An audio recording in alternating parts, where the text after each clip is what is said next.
बिस्मिल्लाहिर्रहमानिर्रहीम। अस्सलाम वालेकुम।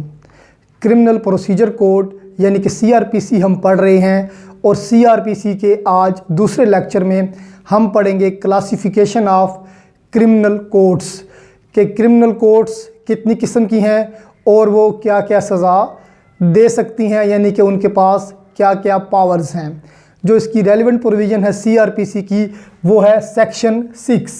सेक्शन 6 के मुताबिक बिसाइड्स द हाई कोर्ट, यानी कि हाई कोर्ट के साथ साथ, हाई कोर्ट तो उसमें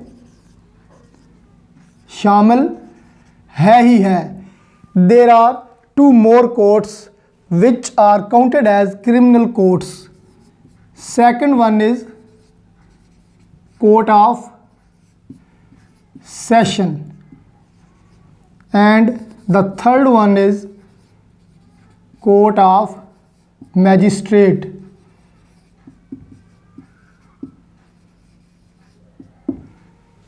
तो सेक्शन 6 के मुताबिक जो क्रिमिनल कोर्ट्स की क्लासिफिकेशन है वो है इन 3 की सूरत में, यानी कि besides the high court is always involved.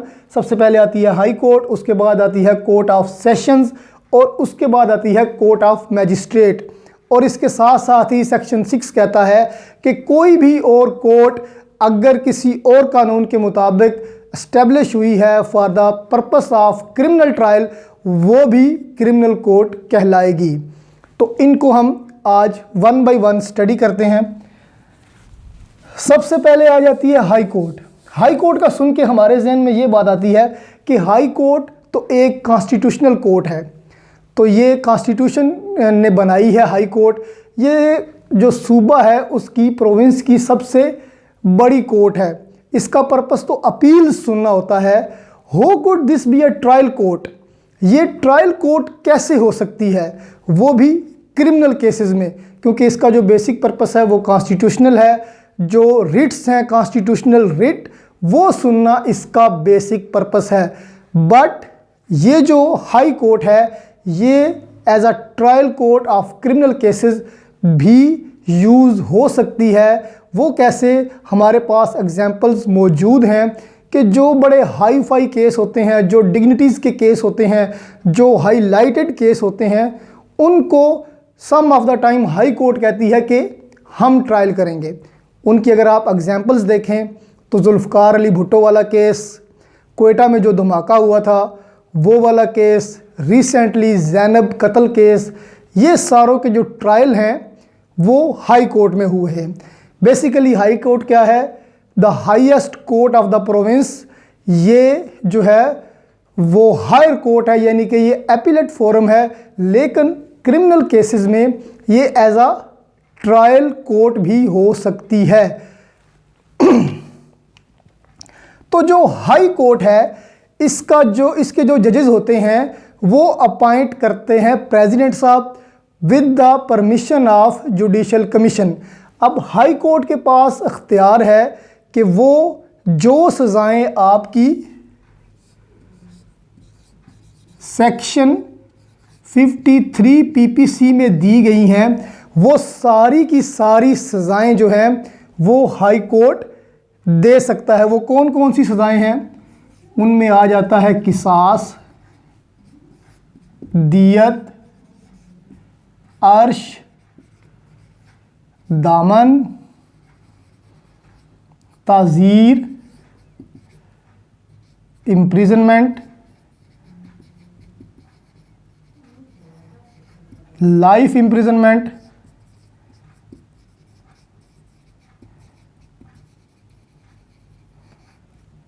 उसके बाद आता है fine, forfeiture of property and death. 1 2 3 4 5 मतलब 10 जो सज़ाएं सेक्शन 53 PPC में दी गई हैं वो सारी की सारी हाई कोर्ट अवार्ड कर सकता है without the permission of any authority, कि हाई कोर्ट के पास इन सारी सज़ाओं का इख्तियार जो है वो मौजूद है किसी भी क्रिमिनल ट्रायल में। उसके बाद ये बेल ग्रांट कर सकता है। ये बेल प्री अरेस्ट भी हो सकती है, पोस्ट अरेस्ट भी हो सकती है, ड्यूरिंग द ट्रायल भी हो सकती है। ये एक्विटल कर सकता है, यानी कि किसी भी अक्यूज्ड को बेगुनाह करार देके उसको छोड़ सकता है। ये एक्विटल जो है वो ट्रायल के किसी भी वक्त हो सकता है। उसके बाद इसके पास हैबियस कार्पस का इख्तियार है। हैबियस कार्पस एक रिट होती है जो आगे चल के हम पढ़ेंगे। तो जो हाई कोर्ट है उसके पास ये वाले इख्तियार है। मोर ओवर ये एक क्रिमिनल केसेस का एपीलेट फोरम भी है। तो हाई कोर्ट क्या कर सकता है, ये सारी की सारी सज़ाएं दे सकता है, बेल ग्रांट कर सकता है, एक्विटल कर सकता है, उसके बाद हैबियस कार्पस की रिट दे सकता है, ये एपीलेट फोरम भी है, और भी बहुत सारे इख्तियार इसके पास हैं। इसके पास इनहेरेंट पावर्स भी हैं, क्योंकि अगर प्रोसीजर में कोई मिस्टेक हो रही हो, क्योंकि इसका पर्पस जो है वो जस्टिस प्रोवाइड करना है, तो ये किसी भी प्रोसीजर को अडॉप्ट करते हुए जस्टिस तक पहुंचेगा। तो this was all about high court. आगे चलते हैं हम कोर्ट ऑफ सेशन की तरफ। जो सेकंड कोर्ट है वो है कोर्ट ऑफ सेशन। इसमें कौन होता है, सेशन जज। ये एक डिस्ट्रिक्ट में एक सेशन कोर्ट हो सकती है जिसमें एक सेशन जज होता है, लेकिन अगर प्रोविंशियल गवर्नमेंट ये समझती है कि एक डिस्ट्रिक्ट में एक से ज़्यादा सेशन कोर्ट्स होनी चाहिए, तो वो एक से ज़्यादा सेशन कोर्ट्स भी बना सकती है। अगर वो प्रोविंशियल गवर्नमेंट समझती है कि जो एक सेशन जज जिस जगह पे बैठा हुआ है वहाँ की आबादी ज़्यादा है, या वहाँ के जो क्रिमिनल केसेस हैं वो ज़्यादा हैं, तो वो इस सेशन जज के साथ एक एडिशनल सेशन जज भी लगा देती है।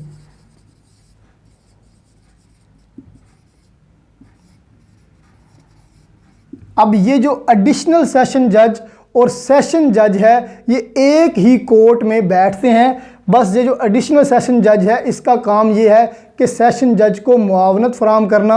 अगर कहीं सेशन जज कहीं और बिजी है तो ये भी एडिशनल सेशन जज भी वो वाले ट्रायल सुन सकता है। इन दोनों में एडमिनिस्ट्रेटिवली ये फ़र्क है कि जो सेशन जज है उसका रैंक जो है वो हायर होता है, और जो एडिशनल सेशन जज है उसका रैंक लोअर होता है।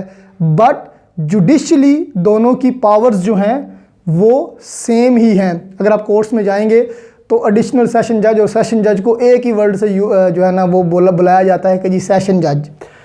तो जो सेशन जज या एडिशनल सेशन जज हैं जुडिशली इनके पास जो इख्तियारात हैं वो सेम हैं। अब ये सारी सज़ाएं जो कि सेक्शन 53 में दी गई हैं वो दे सकते हैं, लेकिन इनके ऊपर सिर्फ एक जो है एक सज़ा के ऊपर इनके ऊपर एक कदगन लगा दिया गया है जो कि है डेथ पनिशमेंट। अब जो डेथ वाली पनिशमेंट है ये तब दे सकते हैं जब ये वो हाई कोर्ट से कंफर्म करवाएंगे, क्योंकि जब उन्होंने एक डेथ पनिशमेंट देनी हो, अभी या रिसेंटली आपके सामने एक केस हुआ नूर मुकद्दम कत्ल केस का, उसमें सेशन जज जो है उन्होंने पहले अगर डेथ देनी है किसी को तो वो हाई कोर्ट में केस भेजा, हाई कोर्ट ने उसको वेट किया, तब जाके वो डेथ सेंटेंस जो है कंफर्म हुई और सेशन कोर्ट ने वो प्रोनाउंस की। अब इसमें ये नहीं हो सकता कि आपने डेथ जो है सेंटेंस हाई कोर्ट से कंफर्म करवाई है तो वहाँ पे अपील नहीं हो सकती, वहाँ पे अपील हो सकती है बेशक डेथ सेंटेंस जो है वो हाई कोर्ट से कंफर्म हुई हो। और दूसरा, ये जो एडिशनल सेशन जज और सेशन जज वाला मामला है, ऐसा नहीं हो सकता कि आपका केस एडिशनल सेशन जज ने सुना और आप अपील के लिए सेशन जज में चले जाएं। इन दोनों से जो अपील होगी वो हाई कोर्ट में होगी। तो इसके पास भी सेक्शन 53 वाली तमाम सज़ाओं का अख्तियार हासिल है। इसके पास डेथ पनिशमेंट का ये है कि डेथ पनिशमेंट जो है वो कन्फर्म हाई कोर्ट करेगी, तब जाके जो सेशन जज है वो उसको प्रोनाउंस कर सकेगा। इसके पास भी बेल का अख्तियार है, इसके पास भी एक्विटल का अख्तियार है, हैबियस कॉर्पस की रिट भी ये इशू कर सकते हैं अंडर सेक्शन 491(1). तो इसके पास भी ये सारे इख्तियारात मौजूद हैं, लेकिन जो डेथ सेंटेंस है उस पे एक चेक है, वो चेक है कि वो हाई कोर्ट उसको कंफर्म करेगा। जो नेक्स्ट कोर्ट है वो है court of session, court of magistrate.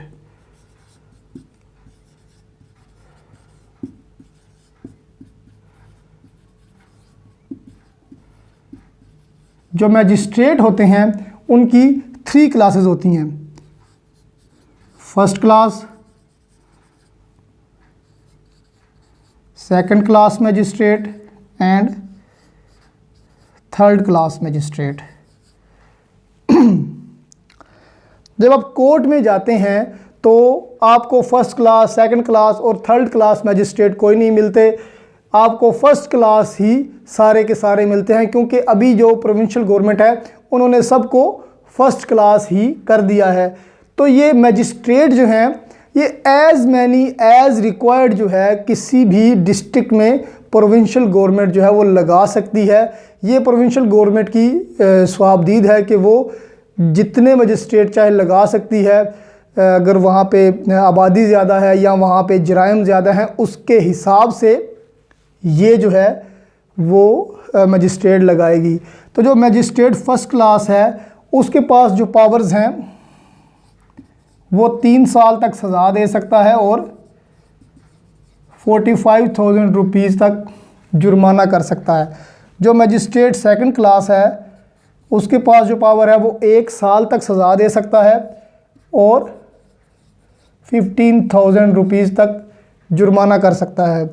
और जो थर्ड क्लास है उसके पास 1 मंथ वो सज़ा दे सकता है और उसका जो फ़ाइन है वो है 3,000 रुपीज़। अब यहाँ पे इसकी जो मैक्सिमम पनिशमेंट है वो है 3 इयर्स। तो इसकी जो पनिशमेंट से अगर आप अंदाज़ा लगाएं तो जो जिन जराइम की सज़ा 3 साल तक है वो वाले जो जराइम हैं वो मैजिस्ट्रेट सुन सकता है, उससे ऊपर वाले जो जराइम होंगे वो जाके सेशन जज जो है वो सुनेगा। इसके पास और जो पावर्स हैं वो भी मैं आपको बता दूं